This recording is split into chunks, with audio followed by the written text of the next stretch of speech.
Bismillahirrahmanirrahim. وَلْتَكُنْ مِنْكُمْ أُمَّةٌ يَدْعُونَ إِلَى الْخَيْرِ وَيَأْمُرُونَ بِالْمَعْرُوفِ وَيَنْهَوْنَ عَنِ الْمُنْكَرِ. Assalamualaikum warahmatullahi wabarakatuh. Alhamdulillah jamaah sekalian, rasanya rugi Pak kalau kita momentum tahun Hijriah ini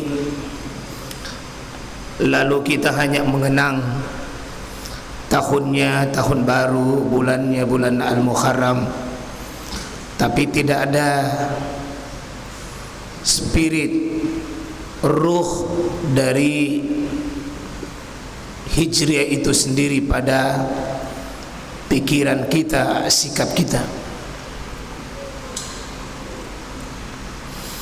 Tidak mungkin Ali bin Abu Talib yang begitu bersemangat sekali ketika sahabat-sahabat yang lain, para gubernur yang berkumpul di hadapan Khalifah Amirul Mukminin untuk menentukan tahun apa yang dipakai, lalu ada yang mengatakan tahun lahirnya Nabi Muhammad atau tahun miladiyah, ditolak oleh Ali radhiyallahu anhu. Ketika dia mengatakan ada yang paling menentukan ketika wahyu mulai turun, itu disebut dengan tahun nuzul.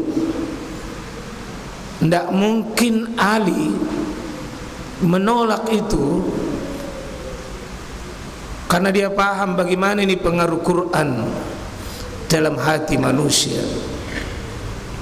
Lalu ada mengusulkan tahun sejarah yang paling penting, bagaimana Rasulullah mengalami sebuah keajaiban yang sulit tandingannya ketika Rasulullah naik ke langit pertama sampai ke langit ketujuh sampai Sidratul Muntaha, mengalami sebuah peristiwa ini, dan ini terabadikan oleh Quran. Maka disebutlah tahun Isra dan Mi'raj. Tapi Ali lagi-lagi tidak menerima itu. Maka diusulkanlah, kalau begitu tahun wafatnya Rasulullah SAW, ya sama saja tahun miladiyah dengan tahun wafatnya, itu semua penting. Tapi kata Ali, tonggak Islam ini, sejarah Islam ini dimulainya menara keberhasilan kaum muslimin, memancarnya sinar tauhid dan kemuliaan Islam di dunia. Kata Ali, itu dimulai dari peristiwa hijrah, yakni peristiwa Rasulullah SAW meninggalkan kota Mekah menuju kota Yastrib. Waktu itu Yastrib belum menjadi Madinah, karena Madinah itu adalah sebuah nama. Nanti Rasulullah hadir di sana mengelola kota itu, sehingga disebut Madinah, artinya kota ya Al-Munawwarah, yang bercahaya dengan wahyu. Saya memahami sekalian hijrah itu rasa-rasanya harus kita tahan ini, tidak boleh kita biarkan tanpa sebuah perenungan makna dan spirit bagi kita untuk ada semangat hijrah sampai disebutlah hijriah. Tapi Pak, apa bedanya hijrah dengan hijriah? Tahun hijrah atau tahun hijriah sama dengan muslim, Islam dengan Islamiyah, Muhammad dengan Muhammadiyah. Apa bedanya? Kalau hijrah, ya ini hubungan ini hijrah, hijriah. Ya, hijrah itu prosesnya. Hijrah itu prosesnya. Kalau ya nisbahnya itu ke hijrah itu, nisbahnya ke sifat, ya, nisbahnya ke proses. Artinya orang yang berhijrah, berproses untuk hijrah. Fungsi tanya itu di belakang itu sifat, untuk mensifatkan diri.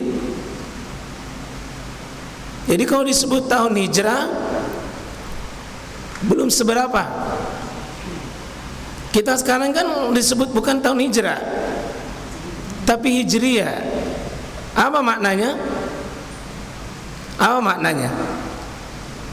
Disebut tahun hijriyah 1444 hijriyah, pindah ke tahun 1445 hijriyah.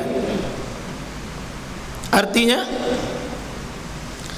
kata hijrah itu harus menjadi catatan inti bagi kita. Lalu kita mau juga hadir mengambil peran hijrah itu. Semangat hijrah itu harus dihadirkan pada diri kita. Semangatnya, spiritnya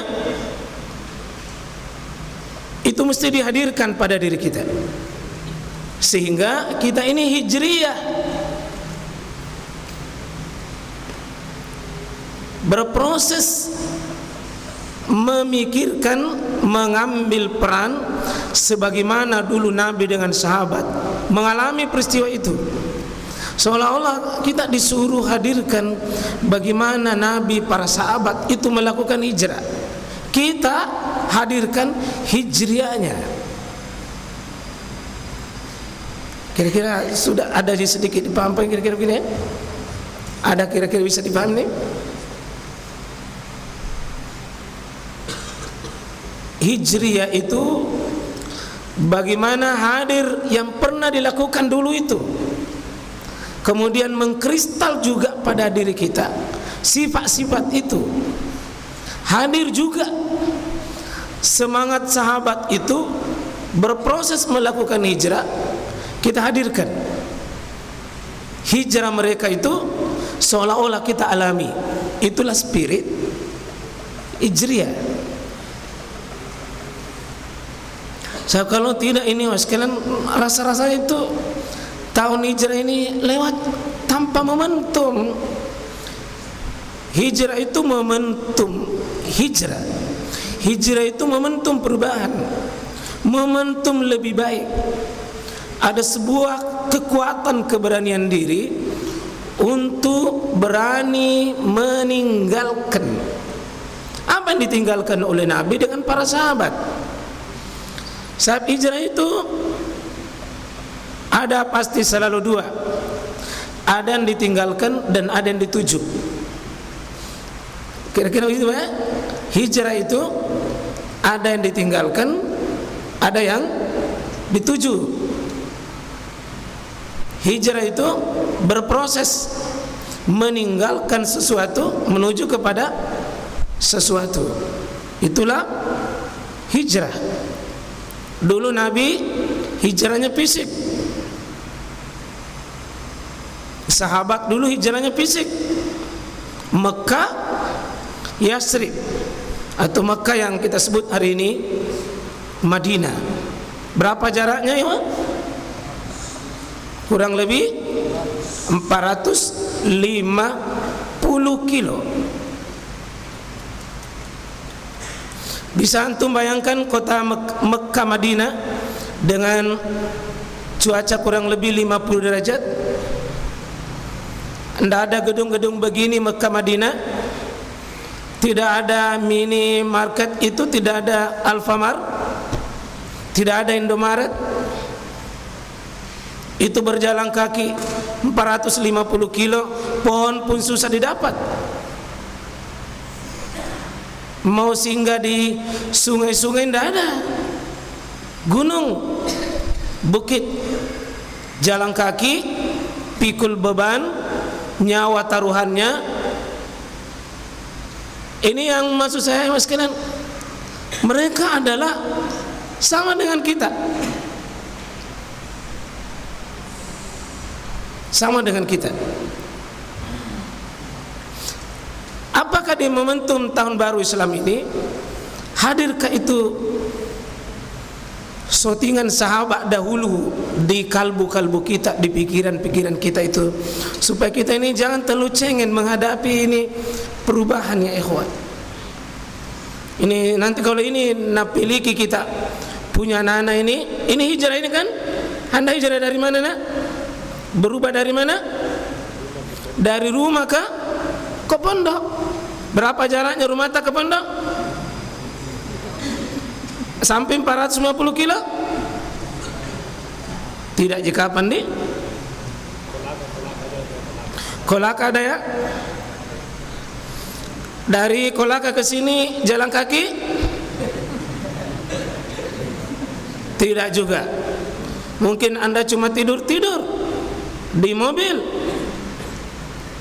Dan tidak ada orang kafir yang mengadang antum dari Kolaka ke sini. Beda sahabat.